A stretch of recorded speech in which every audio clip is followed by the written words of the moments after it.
Primeiro, nos lembremos disso, que a salvação só é possível porque Deus, na sua misericórdia, elegeu soberanamente homens e mulheres de entre os judeus e gentios. Isso, longe de ser um empecilho para a evangelização, na verdade é a base de missões.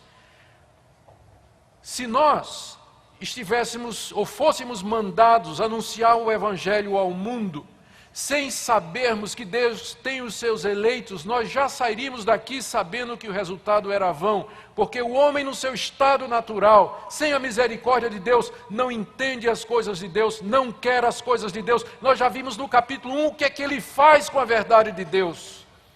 Então nós pregamos o evangelho e fazemos missões porque nós temos confiança de que Deus tem eleitos, de que Deus vai exercer misericórdia, que Deus tem uma descendência, tem um povo entre todas as nações. E é por isso que nós vamos fazer missões. E foram motivados pela doutrina da eleição soberana de Deus que os primeiros missionários foram. Calvinistas, muito deles.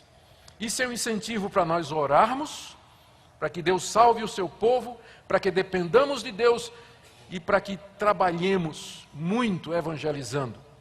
Segunda implicação, acreditar na soberana eleição não é um empecilho para o fervor missionário. Vejam que Paulo aqui, ele defende a soberania de Deus na salvação, mas ele prefaciou esse capítulo dizendo da grande tristeza e da dor que ele sentia pelos judeus perdidos. Como é que um calvinista pode sentir tristeza pelos que se perdem, se eles sabem que em tudo está a soberania de Deus? A resposta é: pergunte a Paulo.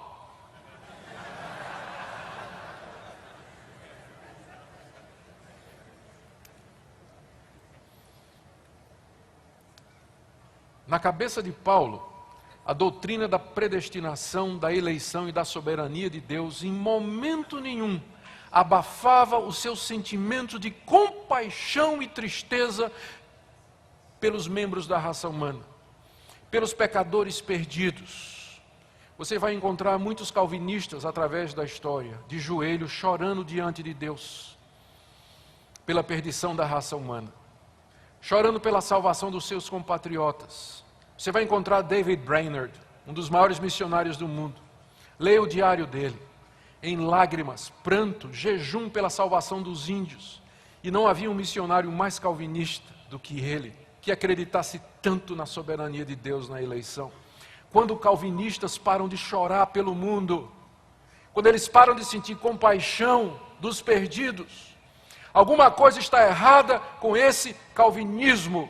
Não é bíblico. Não é bíblico. Se você, por causa da doutrina da predestinação, não consegue mais se preocupar com os perdidos, não tem mais interesse na eleição, alguma coisa está errada na sua concepção.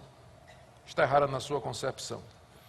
Quero contar aqui a história dos dois fazendeiros. Um era calvinista e o outro era arminiano. E eles tinham, a fazenda deles era separada por uma cerca. Eram amigos. Todo fim de tarde eles se encontravam na cerca para conversar. E o assunto sempre era predestinação, responsabilidade humana. Um dia o calvinista virou para o arminiano e disse: eu não sei porque você não acredita na soberania de Deus. Olha a tua fazenda, vê que coisa linda, estas árvores, estes animais, essa grama, esse lago. Como é que você não acredita na soberania de Deus? E o arminiano respondeu: você devia ver isso aqui quando só Deus tomava conta.